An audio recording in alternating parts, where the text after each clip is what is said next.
the other person's podcast you did. Don't get mad at me, okay? Because there's room for two of us, yeah, Okay. to have podcasts. All right, okay, Opalite, let's start with that one. All right. Okay, let's start here. I'm just gonna play it first, and then we'll talk about it. Here, let's get a taste. You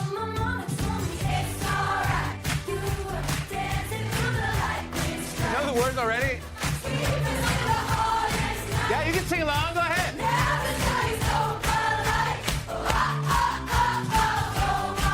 Oh my God. Oh my God. The way they know every word. Good already. Who's that?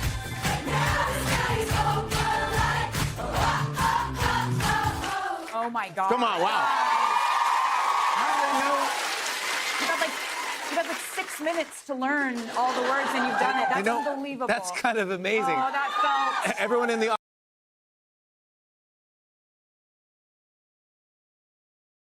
And there, we also see a lot of the same allegations pop up. Several contestants telling the Times where they hadn't been told how little they would be fed, both in quantity and frequency, with one saying she went over 20 hours without getting anything to eat. Also, one meal that multiple contestants described was a small portion of cold oatmeal, 1 hard-boiled egg, and a few raw vegetable pieces. The Times also reporting that participants estimated they were fed these small portions twice a day on a sporadic basis. And then those with dietary restrictions had even more issues, saying despite filling out a form detailing their food needs before the competition, several contestants said that they were served food that they were allergic to with no alternatives available. And with that, one contestant saying, we signed up for the show, but we didn't sign up for not being fed or watered or treated like human beings. Also, in seeking out medical care or help with food or hygiene issues, some participants reported that the staff were disorganized and often unhelpful.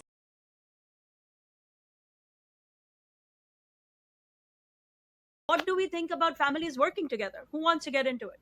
First of all, can you just define nepotism? What is nepotism? I was going to say the same thing. What is it? So we all have the common understanding, right? Because I got confused a few days ago on this topic when we were having a meal together. So let's just Zoya, you define it. So nepotism actually comes from a Latin word, not to be so classicist I like that. Yeah. and it comes from the root nepo, which is to be born from, nato natare. It's like you've been born from something else, right? And to me, what nepotism is when you are the spawn, the child of someone who has built something and are leveraging the value that that person has created for your own benefit. So how is that different? With that. I don't think that's the definition of nepotism. All right. Okay, go for what it. do you think, Veer? I think that nepotism is one.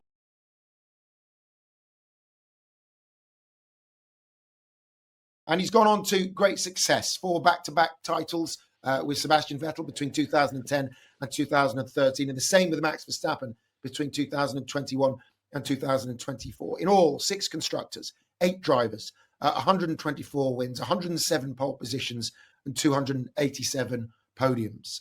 Red Bull Managing Director Oliver Minchloff has thanked him, and this was the statement that was released this morning. With his tireless commitment, experience, expertise, and innovative thinking, Christian has been instrumental in establishing Red Bull Racing as one of the most successful and attractive teams in Formula One. Thank you for everything. You will forever remain an important part of our team history. In response to that, Christian Horner has said that the reason for his sacking, he has not been given any reason. That is all we've heard so far. I'm joined to discuss this seismic.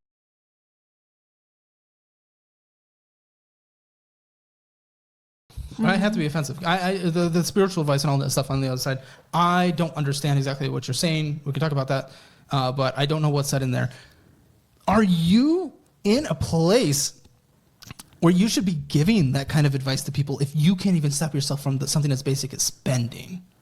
Well, I don't give people financial advice. I know, not financial advice, but life advice. If you can't even take control of your own misbehavior, should you be giving advice to other people?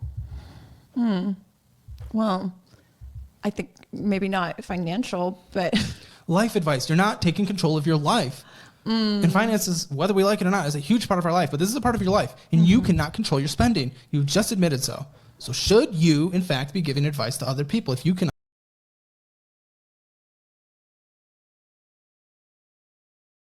For credit card debt. This is kind of crazy. I don't think I got my first credit card until like 2 years ago. This was all within the last 2 years? This Yes. wasn't even built up. Go on. Yeah, so I hadn't had the experience with credit cards at all. And because of the nature of my work, I didn't understand there was like different seasons of the work, and there were times of making more and then making less. So it became this. You didn't do like market research into this industry before you decided this is what we're doing full time? Not in the sense of like, I just saw coaches who were just constantly making, 40K months and $40,000 a month. That'd be nice. I know, right?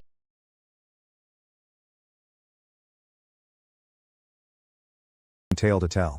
However, life has a way of shocking you, and I've been lugging this about for months. I need to let it out. Let me be clear, I've never been the sort to jump to conclusions or assume the worst. My wife, let's call her M, and I have been together for 6 years and married for 4. Things were solid, or so I thought. We experienced the typical ups and downs, but nothing that made me think, oh, there's a problem here. In reality, throughout the majority of our relationship, we were that couple, completely committed colleagues. We laughed at stupid inside jokes, argued for hours about which movie to watch, and had a cadence that just worked. She'd organize elaborate date nights, and I'd treat her to her favorite takeout after a long day. It felt effortless. As if we had figured out the whole love thing. That is why what occurred next struck me like a ton of bricks. The shift around 6 months ago, things began to alter. At first, it was minor details. Things you'd likely miss if you weren't paying attention. She began carrying her phone everywhere.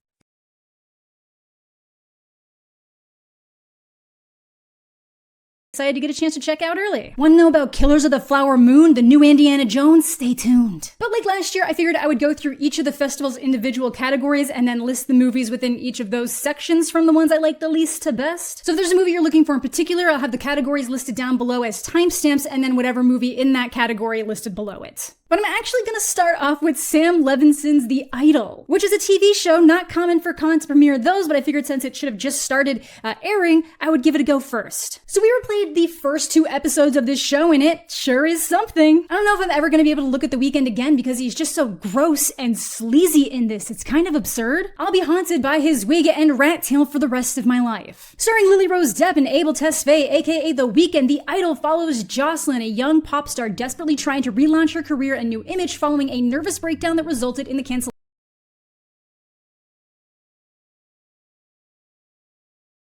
Call on Triple O from a male who said that he was at the premises and that the secretary had rung up mistakenly thinking that there was a fire and there actually wasn't. Fire, please. What's taken town is the emergency? A fire brigade.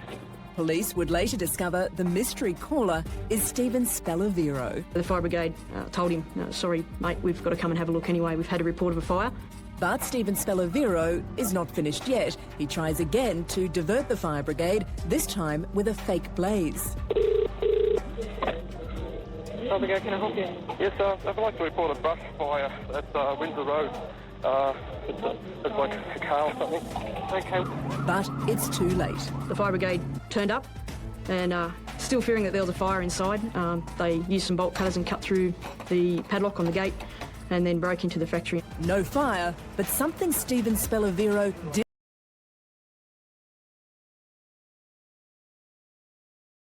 They absolutely can't be convinced that they were duped. These folks are very comfortable at saying totally false things into a camera. It doesn't cause them to think twice or sweat or anything. There were not substantially more adverse reactions to COVID vaccines, proportionally speaking, than any other vaccine that was ever this widely distributed. Nearly all of these claims of cardiac events and deaths were completely fabricated. But because of the relentless repetition from hucksters cashing in on the paranoia, it has become reality for millions of people, and rehabilitating the public on this issue is going to take decades. Let's hit one more talking point for Brett, which is without a doubt the most ridiculous